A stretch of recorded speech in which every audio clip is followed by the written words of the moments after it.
Naam, asante sana. Hii ni Tanganyika TV. Jina langu ni Omari Makelele Uzil na kujia na yale yaliyojiri sehemu mbalimbali za nchi ya Jamhuri ya Kidemokrasia ya Kongo. Tuanzie na katika jimbo la Kivu ya Kusini katika mji wa Baraka ni kwamba makundi mbalimbali ya wazalendo waparikanao katika mji wa Baraka wamenufaika na msaada wa viatu aina ya Godio kutoka kwa umoja wa makabila iparikanayo katika nchi ya Umarekani. Msaada huo wameupokea mchana wa siku ya 6 ya wiki hii ya tariki 8 Machi 2025 katika mji wa Baraka. Kwake Kashindi Shabani aliyesimamia kwa utoaji wa msaada huo ameanza kwanza kueleza malengo makubwa yaliyowasukuma wao kutoa msaada huo kwa wazalendo, huku akiomba watu wengine wa mioyo mema kuwajia na misaada wazalendo hao kwani mahitaji ni mengi zaidi. Huyu hapa ni Kashindi Shabani, tumsikilize. Viatu ambao nilikuwa na partage kupatia wazalendo umetokea Umarekani kwa umoja wa watu ambao wako Umarekani. Ndio watu wenyewe wamesaidia wazalendo viatu. Ni Wabembe wote, ndio Wafuleru, Wavira, kwani changanyiko wa watu wote. Viatu tumepatia makundi matatu. Tumepatia kundi ya mzee Buela na tumepatia kundi ya mzee wa Kutumba Uliam. Na kundi ya Mayele yenyewe imepatikana Mongemonge. Malengo ya sisi kupatia wazalendo viatu ni kuwasaidia tu kwa sababu ni watoto wetu, tunapaswa kuwasaidia. Misaada iko nyingi sana, misaada iko mjani kabisa, ni nyingi sana. Tunaweza peleka ujumbe ya kwamba wandugu zetu ambao hawako nasaidia wazalendo wajitahidi, wasaidie wazalendo. Sasa na gisi hao wamoja wamejitoa moyo kusaidia wazalendo. Na upande wa makundi ya kizalendo yaliyonufaika na msaada huo wamesema kushukuru vya kutosha wale waliowasaidia misaada hiyo, huku wakiomba wengine wa mioyo mema kuwajia na misaada mengine kwani mahitaji ni mengi kwa vijana wa kizalendo wa tarafa la Fizi na sehemu zingine za nchi ya Jamhuri ya Kidemokrasia ya Kongo. Hawa hapa wanaeleza yafuatayo. Kwa jina naitwa Celeste Munyindu Tigre Rouge, niko komanda brigade mu 2e secteur mu parti ya FPDC ya mzee mtetezi Kibukila Tresor. Naona hapa tulishukuru Mungu kwa ujumbe mliotutumia. Tuko hapa kwa juu tulipewa vitu kutoka kimoja kia Wabembe kutoka Ulaya. Tulipokea migulu 25 ya magodio. Na malalamiko yetu inaweza kuwa yenye tunaweza sema. Tunapasha lomba msaada kupitia sagisi kimoja cha Ubembe kilichofanya. Msaada ni kusema kwamba magodio yenye balituletea kwa kweli tulishukuru, ila ni ya kidogo. Cha pili, ukosekano wa mabashe, yani hema za kujifunika juu wakati ya mvula nayo inafika wakati ya masika. Cha tatu, uwezekano wa chakula nao ni mpungufu sana. Tunajisikia furaha na tena Mungu awasaidie waongeze ingine nyuma ya pale. Sisi tunapenda misaada kwa kila mtu yeyote anayejisikia. Kwa majina mimi naitwa Force Mulima, niko komanda batayo wa 1er batayo 2e brigade. Sisi tuko watu wa PFL Rade ya General Mayele, inapatikana Lusambo, ndo eta major general. Sisi tulionekana hapa kwa sababu ya kusema kuna msaada fulani ambayo ilikuja ya watu ambao walitutumia viatu, na ndio maana sisi tunapatikana hapa kwa leo. Sisi tulipata miguu 25 ni kama aina ya Godio, yani ni Godio. Sisi wazalendo, sisi wateteaji wa inchi, kweli vingi vya kusema sime kama msaada ni vingi, mtusaidie. Na hichi ambacho mnafanya hapa ni alama kubwa sana kwetu sisi. Tunashukuru sana na mzitenda kufanya hivyo.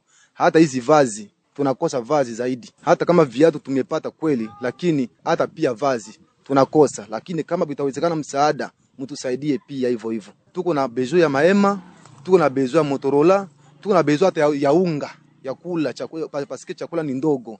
Unga ukuje, maragi, hata dawa zikuje kwa sababu tunakosa tena matumizi ya dawa za kizungu. Sisi kama wazalendo kweli, wala ambao wako na haja kusaidia wazalendo, Mungu awasaidie na wao na ile moyo ya kusaidia wazalendo. Mimi naitwa Masa Lukwenya, mimi ndio sekretari wa batayo ya hapa Kuyepe Baraka. Mimi ninajisikia furaha kubwa sana kwa hao ambao wametutendea jambo kama hili. Sisi tulikuwa tuna mahangaiko sana, watoto wanatembea na mayebu na tuko tunatembea mpori. Kwa hiyo msaada tunafurahi sana. Sisi tunahitaji zaidi sana, wanaweza wakazidisha hizi godio na tena wanaweza kutusaidia kwa chakula na mabash. Tuko na watoto hapa lakini wote wanalala fasi moja na ile haiko vizuri mkijeshi. Tunawaambia kama wazidi kutusaidia sababu sisi hivi vyenye zoea kutumikia nchi yetu, na wao wapiganishe kwa njia hiyo ambayo wanaanza kufanya kama hawa wandugu wanatutendea hivi. Tubaki tu katika jimbo hilo la Kivu ya Kusini ni kwamba mashirika ya kiraia eneo la sekta ya Lulenge tarafani Fizi yanaomba kwa wakuu wa sekta hiyo kuingilia kati ili kuondoa utofauti iliyopo kwa sasa kati ya jeshi la taifa FARDC dhidi ya wazalendo ambao uhusiano wao unaonekana kuzorota siku hizi. Taarifa tunazo ni kwamba kutokuelewana kwa jeshi la taifa FARDC na wazalendo maeneo ya Kilembwe yote yalianza pale ambapo askari watatu wa FARDC waliweza kuuliwa na baadhi ya wazalendo mwanzoni mwa wiki tunayo. Hata hivyo, licha ya utulivu mdogo naonekana maeneo, viwango vya uhusiano kati ya wazalendo na FARDC bado vinaonekana kulegalega, kama alivyohakikisha hapa Abedi Sumbia Abdul. Relasio itakuwa vizuri kabisa. Relasio iko vibaya. Relasio iko vibaya. Inabidi mkuu wa sekta ya Lulenge afanye ujumbe, sababu yuko huko Baraka. Afanye ujumbe, watu wakutanane, wakafa afati moja kwenye ndani ya mazingira. Ili amani ya kudumu ionekane. Amani haijakuwa ujumbe wetu ni serikali inyamazishe hizi hewa ambazo zinatukia kwa sababu Lulenge. Kuna vita ambazo zinajulikana kama miaka yote vita za ukabila. Isije kazusho vita wa kabila kati ya Wabebe na Wahuri. Hiyo ni vita ambazo zinakuaga hapa kila mara kwa sababu utakuta hao wanaenda hizi sehemu, wengine wanaenda hizi sehemu, unaona inaleta vita ya kuleta maafa makali sana hapa ndani ya vita yake. Swala la kuweka makao makuu ya jimbo la Kivu Kusini pa Uvira kwa muda haitosaidia chochote raia wa Uvira, badala yake ni kuwapumbaza. Ndivyo amesema mwananchi Andre Badunia Mashaka, moja kati ya malida wa mkoa huu wa Kivu ya Kusini. Mtazamo huo ameutoa alipokuwa akiojiwa na Tanganyika TV juu ya maoni yake baada ya kuwekwa kwa ofisi ya gavana pa Uvira kwa muda. Andre Badunia Mashaka ameonyesha kuwa ofisi hiyo haitosaidia chochote raia wa Uvira, kwani dharura ya Wakongomani kwa sasa ni kuona Bukavu na eneo zingine zinakombolewa kutoka mikononi mwa M23. Ma institutions za province zote zitakuwa hapa Uvira provisoirement selon wao, hayakuwa definitivement parce que hapa haiko ndo chef-lieu ya province. Mais kwetu sisi haitusaidii lolote parce que sur le plan politique na hivi tuko tunalalamika kama kila siku wanaweza kubalikanize nchi. Njoo mwanzo hii ni masenario ya Nord Kivu parce que unajua kwamba Nord Kivu nayo balikamataka lingine materitoire na mazingine mavile mebakaacha Beni. C'est comme ça wakati walinome gouverneur wa mupya uli afikie Goma parce que wanashindwa kufanya contre offensive pour que bakamate Goma, gouverneur akaenda kuikala Beni. Donc inakuwa considéré sawa chef lié. Kusidi Kivu nayo wanakamata même scenario. Ole ba récupérer ma entité shakamatiwa Kalehe, Bukavu na Kamanyola na Walungu banaiacha banakia kuleta chef lié yao hapa Uvira. Ni façon ya kutuandoromire, tunyamanze, tuwaze tu kama vitu vingali sawa. Mais comme tel n'est pas le cas. Si tunaweza kwamba hivi haiko plan ya mzuri pour les comptes du gouvernement na haitakuwa na avantage kwetu sisi raia.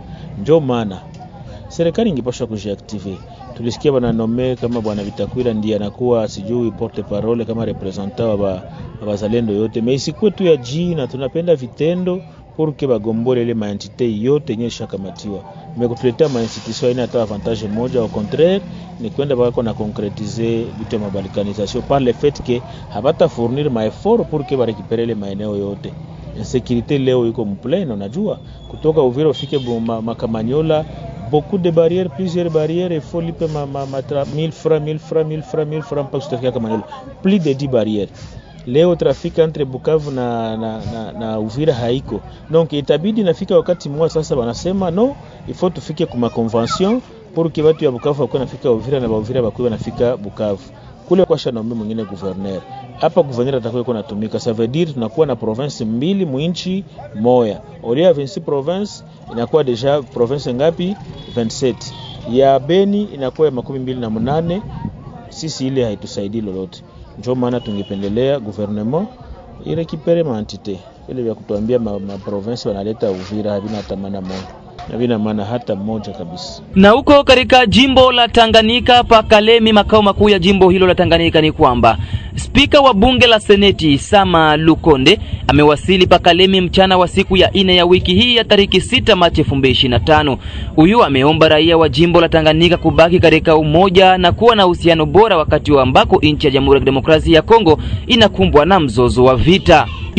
Sama Lukonde haeleza yafuatayo.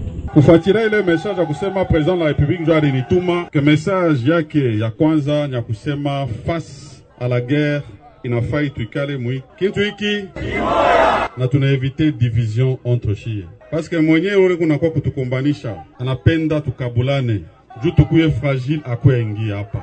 Une fois que nous sommes unis, inafai sisi bote tushimame kumukongo ya son excellence monsieur le président de la République et chef de l'État face à ile mvita tukunayo na kumukongo ya wa FRDC na bawazalendo. Juu kama tunekala mkintu kimoya njo tutaweza kuangalia ile mambo en face na kupata solution kwa mambo ya vita. Watoto wapatao 1375 katika eneo la Kivu Kaskazini ndani ya Jamhuri ya Kidemokrasia ya Kongo wamekosa fursa ya masomo kutokana na machafuko yanayoendelea eneo hilo. Kulingana na shirika la Save the Children, asilimia 17 ya shule katika eneo hilo zimefungwa kutokana na machafuko yanayosababishwa na kundi la M23. Hali ni mbaya sana, amesema hivyo mkurugenzi mkazi wa shirika hilo nchini Jamhuri ya Kidemokrasia ya Kongo, Grace Ram. Shirika la mpango wa chakula duniani WFP limesema limeanza tena kutoa huduma kwa watu wa eneo la Kivu Kaskazini mashariki mwa DRC. Shirika hilo limesema wamefikia watu zaidi ya 200,000, lakini hii ni sehemu ndogo tu ikilinganishwa na zaidi ya watu milioni 2.7 wanaokabiliwa na njaa kwa sababu ya mashambulizi ya kundi la M23 katika eneo hilo la Kivu ya Kaskazini. Mwakilishi maalumu wa Umoja wa Ulaya katika eneo la maziwa makuu ya Afrika, Johan Bogostram, siku ya Jumatano ya wiki hii alishtumu Rwanda kwa kukosa kuheshimu ardhi ya Kongo, huku akihimiza kupatikana kwa suluhisho la kisiasa la mzozo wa mashariki mwa nchi ya Jamhuri ya Kidemokrasia ya Kongo. Vikosi vya Rwanda viko katika ardhi ya Kongo na lazima virudi nyumbani. Rwanda lazima pia iache kutoa msaada wa kijeshi kwa M23, mwakilishi huyo alisema katika mkutano wa waandishi ya habari katika mji mkuu wa DRC, Kinshasa. Ujerumani siku ya Jumanne ya wiki hii iliungana na Marekani na Uingereza katika kuiwekea Rwanda vikwazo vya kifedha kutokana na mzozo huo. Na ni hapo ndipo natamatisha habari zetu kutoka Tanganyika TV. Mimi ni Omari Makelele Ozil. Habari za muda huu mpendwa mtazamaji wa Tanganyika TV. Kwa jina naitwa Suzana Mbokile, natokea kitengo cha biashara na manunuzi hapa Tanganyika TV. Nipende kuchukua fursa hii kukaribisha hewe mfanyabiashara kutangaza biashara yako pamoja nasi. Maana katika ulimwengu huu wa sasa, media kama Tanganyika TV ndio mahara pekee ambapo unaweza kukuza na kuendeleza biashara yako. Haijalishi ni biashara ipi unayofanya, ina mtaji mkubwa au mdogo. Tanganyika TV inaweza kukuweka karibu na wateja wako na kukuza manunuzi ya bidhaa zako unazouza. Hebu fikiria, hata vikundi vya maendeleo tunawezaje kuendelea bila kujitangaza? Karibu utangaze nasi, hewe mfanyabiashara, mjasiriamali, mwanamuziki, wanasiasa na wengine wote. Karibuni sana sana sana.